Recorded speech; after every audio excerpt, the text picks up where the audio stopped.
Now, more than 300 people have been killed in Nicaragua following a wave of anti-government protests, which first started in April over pension reforms.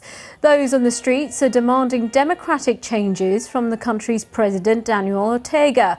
But others say that's not possible and want him to step down so early elections can take place. Well, let's get more in this. I'm joined now by the Nicaraguan Vice Minister of Foreign Affairs, Valdric Jenske. Thank you very much for being with us. First of all, what do you think about the treatment of protesters in Nicaragua? Well, good afternoon, Alpac. Thank you very much for inviting us. The treatment of protests is none different than the treatment of protesters in anywhere else in the world. Is that really true? Because the authorities are accused of human rights violations. The yes, BBC but peaceful protests has seen it for themselves, haven't they? Thank you very much. But peaceful protests are met in the same way peaceful protests are met all over the world. When you have violent protests, the police acts exactly the same way as it would happen in other places. And what we have in Nicaragua is mixture of violent protesters who have committed violent crimes, even killing police with gunshot. But the BBC has itself filmed masked armed men. They've seen this firsthand. Who are these masked men? Whose command are they under?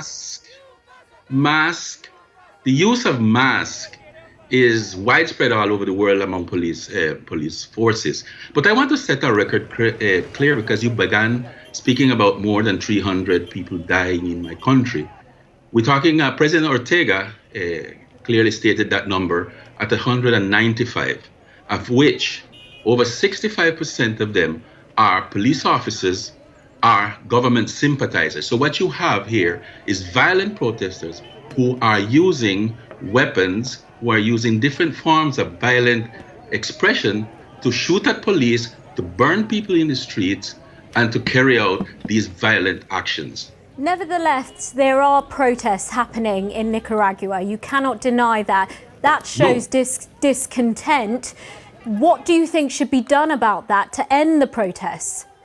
Well, we believe that we have a very clear constitutional process in place. We have a constitution. The constitutional process calls for many mechanisms. Election was just held in 2016, and we believe that we need to maintain this process. Election is a process that's supposed to go till 2021. Therefore, the interests of a very small group of people who have never achieved more than 15% together, more than 10 to 15% of the electorate, to try to change and to try to violate the constitutional process and the constitutional election mechanism. We're running out of time. I just wanted to ask you briefly if Nicaragua is on the brink of instability.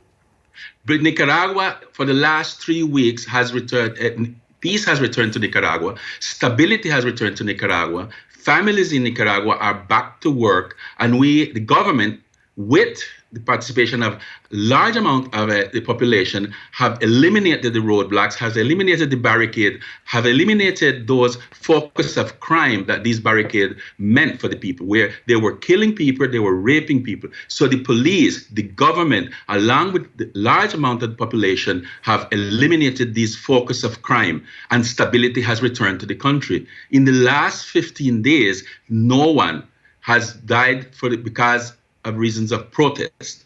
Therefore, we believe that if we can continue, and that we will continue to stabilize, to maintain peace, we will stabilize the country, regain peace and tranquility, and get back on the path of growth and economic development in the country.